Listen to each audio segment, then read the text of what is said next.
생존 우선순위 서바이벌 프라이어리티 2026년 4월 22일자를 진행하도록 하겠습니다. 구독, 좋아요 부탁드립니다.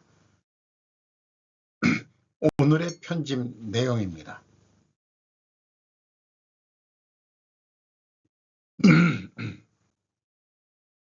이러려고 노란봉투법 했나? 기업들 외주인력 8.2% 줄였다. 한예나 기자가 조선일보에서 4월 21일 보도한 내용입니다. 매출 상위 500대 기업 432곳 분석. 2023년에서 2025년 사이 소속의 근로자 72만에서 66만 명으로 줄었다. 리덕스 인덱스 노란봉투법 입법 본격화 시기 기업들 법적 책임 커지자 감소세 전환. 업종별로 들여다보면 경기 부진이나 정규직 전환 등 복합적 요인이 작용한 것으로 분석된다.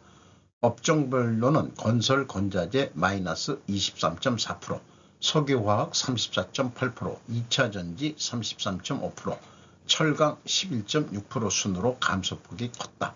대부분 업황이 나빴던 산업들이다.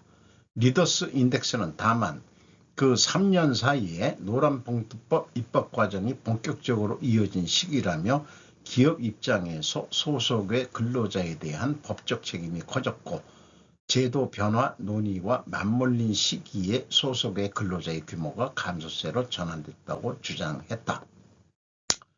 AI 자동화를 촉진하는 노란봉투법이 될 것 같다라고 견해가 생기네요. 노동법 과도기가 만든 시우사태, 확대된 권리와 거부된 현실의 충돌.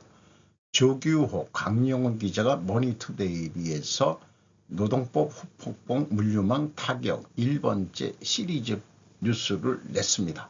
이것은 BGF 리테일에서 또 인용을 했습니다.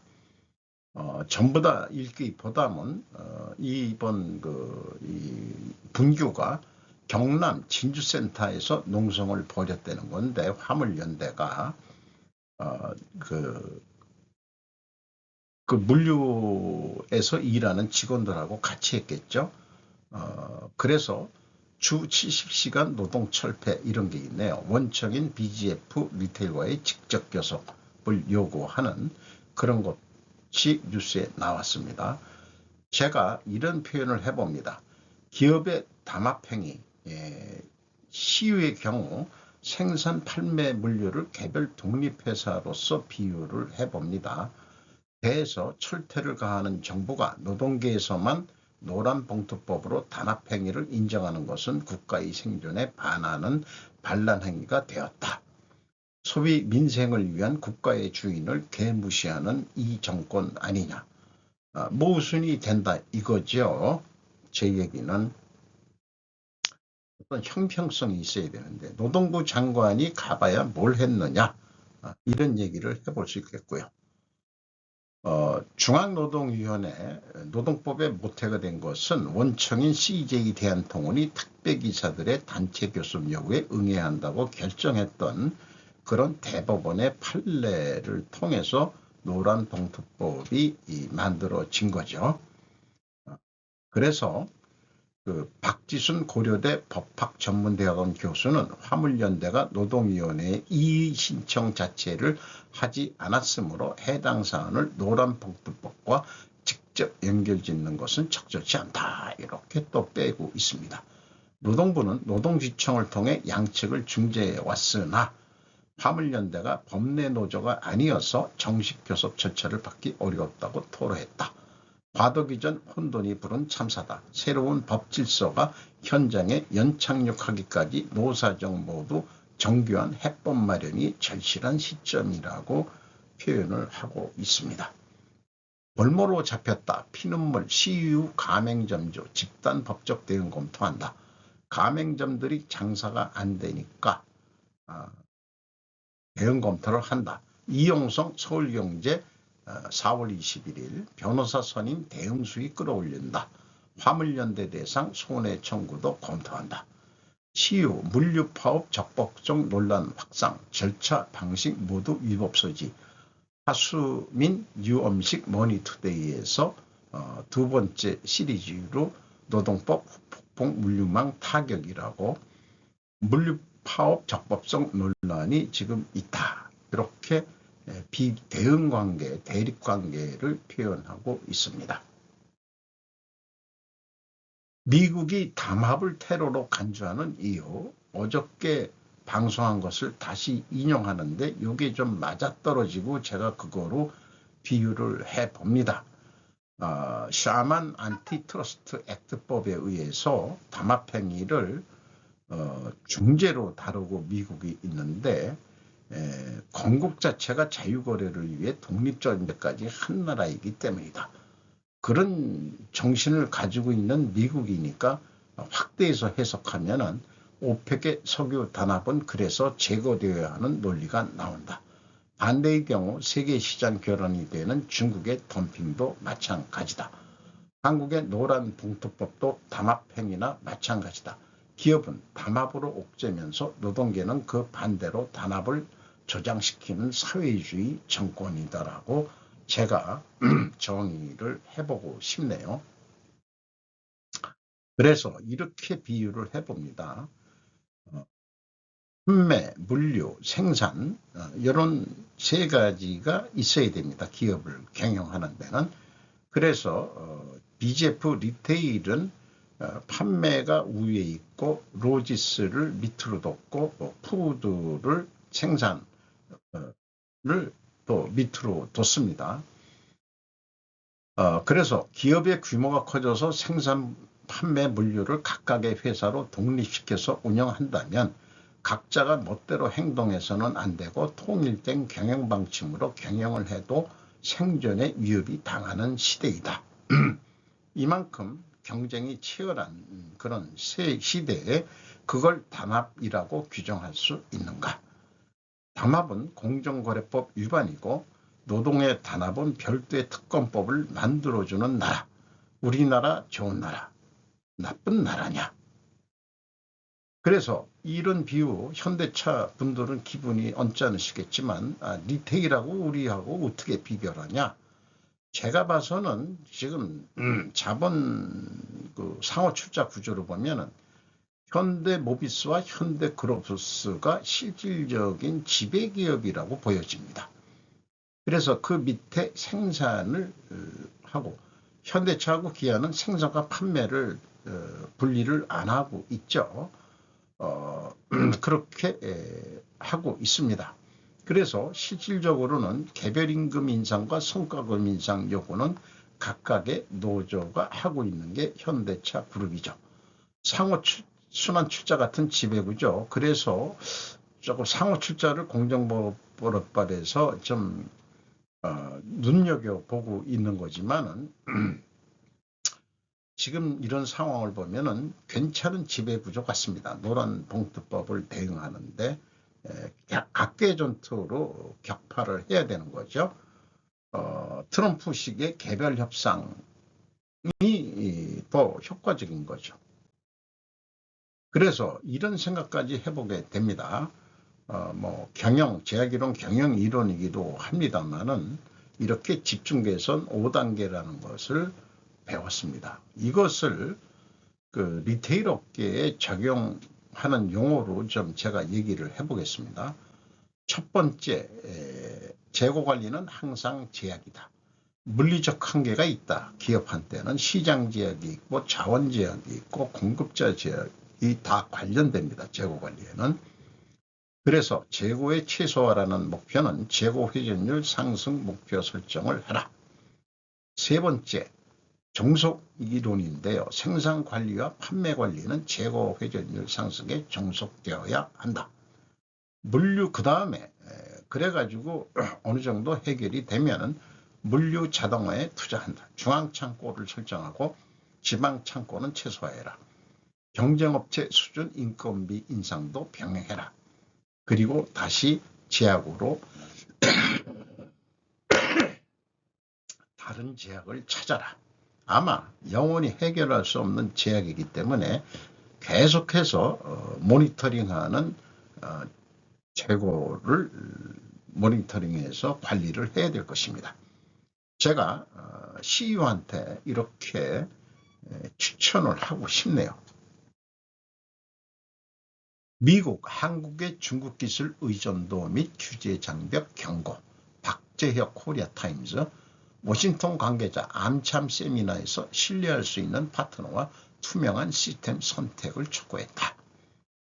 마이클 드선불의 미국 국무부 동아시아 태평양 담당 차관보가 화요일 서울에서 열린 주한 미국 상공회의소 암참 연례 한국 비즈니스 실행 세미나에서 사전 녹화된 영상으로 연설하고 있다라고 암참이 제공한 사진입니다. 미국은 화요일에 적대국들이 동맹을 약화시키는 상황에서 한국이 선택을 해야 한다고 말하는 등 한국의 중국 기술 사용을 중단하고 미국 기업의 불리한 규제를 철폐하라는 압력을 강화하고 있습니다. 한국과 미국 사이에 쐐기를 박으려는 중국의 움직임에 대해 경고했습니다. 세계에서 두 번째로 큰 경제 대국을 지역적 적대국이라고 부르고 있습니다. 중국 모델과 중국 기술 스택에 의존하는 것의 위험은 현실입니다라고 말합니다. 신뢰할 수 없는 인프라를 기반으로 구축된 시스템은 감시 강압 및 통제에 악용될 수 있는 취약점을 생성합니다.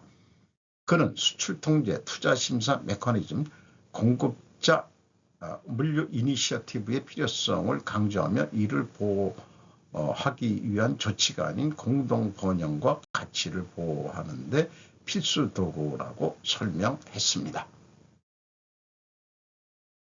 정동연 발언 논란은 일부분 한미 불만 쌓일 대로 쌓였다. 김동화, 김태준 조선일보 4월 22일. 정동영 장관 기밀누설 논란 확산. 야당 당장 경질, 여당 정쟁화하지 말라. 정동영 통일부 장관이 지난달 북한의 무기급 우라늄 농축시설 소재지로 평북 영변 남포특별시 강성과 함께 평북 구성을 언급한 것에 대해 평북에 구성시라는 데가 있는 모양이에요. 20일 이재명 대통령이 나서 미국이 알려진 기밀을 누설한 게 아니라고 반박하며 한미관계가 심상치 않다는 우려가 제기되고 있다. 외교 소식통은 구성 발언은 기폭제였을 뿐 한미 간 누적된 불만이 핵심 원인이라고 했다. 국회 국방위원장인 국민의힘 성일종 의원은 21일 제이비어 브론슨 한미연합사령관과 주한미군 대사관 정보 담당자가 각각 안규백 국방부 장관과 국정원에 항의했다며 사실이라면 정동영 장관은 더 이상 1초도 그 자리에 앉아 있어서는 안 된다고 했다. 더불어민주당은 일제히 정동영 옹호에 나섰다. 외교부는 21일 한미가 모든 사안에 대해서 긴밀하게 소통하고 있다고 했다. 국방부도 긴밀한 정보 공유 체제도 유지하고 있다고 밝혔다. 그러나 실제적으로는 미국의 군사위성 등으로 수집한 최신 대북 정보 공유가 중단된 상태인 것으로 전해졌다. 정부 소식통은 외교부가 대북 정보 공유 복원을 위해 노력 중인 것으로 안다고 전했다. 정 장관 발언에 대해서도 미국이 한 달쯤 전부터 여러 경고 메시지를 보냈지만 정치인 출신 참모나 자주파 그룹은 이를 공연한 트집 정도로 판단하고 적극 대응하지 않은 것으로 알려졌다. 미국이 경고 메시지를 계속 보낸 모양이에요. 주한미군 사령관 전작권 전환의 정치적 편의가 조건 앞지르면 안 돼. 김은중 특파원이 조선일보에서 4월 22일 상원 군사위원회 출석해서 이 정부 임기 내 전작권 전환 추진, 사드 여전히 한반도에 있다. 제이비어 브론슨 주한미국 사령관은 21일 상원 군사위원회에 출석해 이재명 정부가 임기 내 전환을 추진하고 있는 전시작전 통제권, 전작권과 관련해 정치적 편의주의가 조건을 앞질러서는 안 된다고 했다. 일정을 정해놓고 거기에 쫓기기보다 전환을 위한 조건, 역량 마련이 선결되어야 한다는 점을 강조한 것이다. 국정기획위원회는 지난 8월 발표한 국정운영 5개년 계획에 전작권 환수를 포함시켰다. 이를 이루려면 미국과의 합의가 필요한데 연합방위 주도로 위한 군사적 능력, 동맥의 포괄적인 북한 핵미사일 위협 대응 능력, 안정적인 전작권 전환에 부합하는 한반도 및 영내 안보 환경 등 세 가지 조건을 충족해야 한다. 이것이 내가 병력 숫자보다 역량에 확고히 초점을 맞추는 이유라며 주도는 기본 전제이지만 규모에서 역량으로의 전환을 진정으로 이해하기 위해 한반도에 배치되어야 할 구체적인 역량의 초점을 유지하는 것이 필수적이라고 했다. 트럼프 정부가 새 국가안보 전략 등에 맞춰 전 세계에 주둔 미군의 태세 조정에 나서면서 중국 견제 기제 속 주한미군 일부가 감축 이전 배치되고 주한미군의 위상이 격상될 수 있다는 관측이 나오고 있다라고 전했습니다. 전작권은 유엔 연합군을 의미하는 것이지 주한미군의 역할을 아태지역을 포괄하는 독자적 작전권을 갖게 될 것이라는 의미로 다가온다. 관련 뉴스들이었습니다. 했는지도 모르게 끝난 한미훈련, 홍보자료 탈랑 한 건, 단독 한미연합훈련 시작하는 날 G벙커에 브론슨 없었다. 한미 엇박자 끝에 자유방패 훈련 작년의 절반으로 줄었다는 뉴스들이 있죠. 어깃장이 지금 나고 있다는 얘기입니다. 트럼프 파키스탄의 요청에 따라 미국이 이란과의 휴전을 연장할 것이라고 말했습니다. 뮤니르 아흐메드, 존 캐브렐, 매튜 리 3명의 기자입니다. AP에서 4월 21일. 도널드 트럼프 대통령은 화요일 미국이 새로운 평화회담이 보류됨에 따라 이란과의 휴전을 만료 하루 전에 무기한 연장한다고 말했습니다. 이번 발표는 에너지 시장과 세계 경제를 뒤흔들었던 싸움이 신속히 재개될 것이라는 우려를 완화하는 것으로 보입니다. 파키스탄은 2차 회담을 개최할 계획이었지만 이란이 협상 재개 노력을 거부하자 백악관은 JD 벤스 부통령의 이슬라마바드 방문을 보류했습니다. 이란은 아직 트럼프의 휴전 연장 발표에 응답하지 않았습니다. 양국은 합의 없이 전투를 재개할 준비가 되어 있다고 경고했습니다. 파키스탄은 미국과 이란의 협상을 유도하기 위해 분주히 움직이고 있습니다. 샤리프는 나중에 휴전 연장이 지속적인 외교적 노력을 진행할 수 있게 해줄 것이라며 파키스탄의 요청을 엄청나게 받아들인 트럼프에게 감사를 표했습니다. 이란 외무부 대변인은 이스마엘 바흐하이는 이란 국영TV와의 인터뷰에서 미국의 이란 항구 봉쇄를 언급한 것으로 보이는 미국의 용납할 수 없는 행동 때문에 추가 회담에 동의할지 여부에 대해 최종 결정은 없다고 말했습니다. 트럼프는 휴전 연장을 발표하는 트루스 소셜 게시문에서 미국이 봉쇄를 계속할 것이라고 말했습니다. 미국의 봉쇄는 호르무즈 해협을 봉쇄하는 게 아니고 이란을 봉쇄하는 것이지 나머지는 아니다라고 전문가들이 또 얘기를 하고 있습니다. 우파 세력의 컨트롤 타워 애니첸의 수상한 행동, 김정민 국제전략연구소, 부정선거론 후원자 애니첸, 전강훈에게 억대 뭉칫던 MBC 뉴스데스크에서 나온 것을 인용을 했습니다. 그녀의 돈으로 우파 바닥이 다 돌아간다는 설, 어젠다가 부정선거다. K10팩 박지원 변호사, 전환기는 여의도 순복음교회에서 키운 사람, 부정선거의 정점은 누구인가? A웹? 이게 인천에인가 송도 어디에 있는 그런 단체라고 그러죠. 부정 개폐기 뭐 이런 거 투표 개폐기 수출해 먹고 그런 데라고 얘기를 하고 있습니다. 국내 정치권 겨냥한 애니첸, 국민의힘 중진들과 접촉 빈건, 뭐 이런 여러 사람들이 있는데 이게 원래 어울리지 않는 인물들이다 이렇게 얘기를 했어요. 애니첸은 왜 김무성을 만나나? 윤석열은 문재인의 충복이라고 김건희가 말했음. 윤어게인은 왜 하나? 도대체 정체가 뭐냐? 뭐 이런 식으로 좀 풀어가고 있습니다. 뭐 하나 그냥 잠시 재미 삼은 그런 뉴스인데요. 육군 하사관이 자신의 병영을 개조한 것으로 입소문을 타고 있습니다. 이제 그녀는 당당 $300를 벌고 있습니다. 독점 기사라고 자넬 크리피스 피플지에서 4월 21일 포트 블리스 육군 하사 브리아나 테일러는 지난 몇 년 동안 텍사스 기지에 있는 동료 병사들의 숙소를 장식하는 데 시간을 보냈습니다. 그녀의 개조된 방은 당시 사령관이었던 자비에 라모스로부터 높은 찬사를 받았을 뿐 아니라 2023년 방 점검 중에 육군 공로 훈장도 수여받고 어느새 그녀의 집 앞에는 군중이 가득했습니다.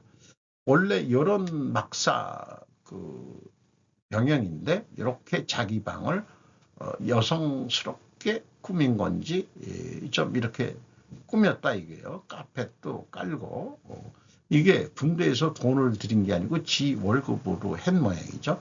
육군 병장 브리아나 테일러의 여기는 하사라고 꺼내놓고 병장이라고 나오네 또. 테일러의 새롭게 디자인된 막사가 틱에서 입소문을 탔습니다. 톡. 그래도 저는 왼쪽 단순한 디자인을 선호한다. 창에 커튼은 쳐야 되겠지만 하도 집사람하고 살다 보니까 뭐가 그렇게 복잡한지. 저는 단순한 삶이 좋을 것 같아요.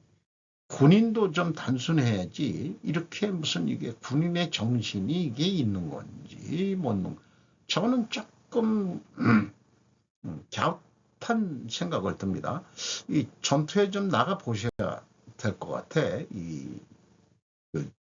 누굽니까? 그 브리아나 테일러가 그렇게 생각이 들어가네요. 신보수주의 템플릿 자료입니다. 오늘도 좋은 하루 되시기 바랍니다.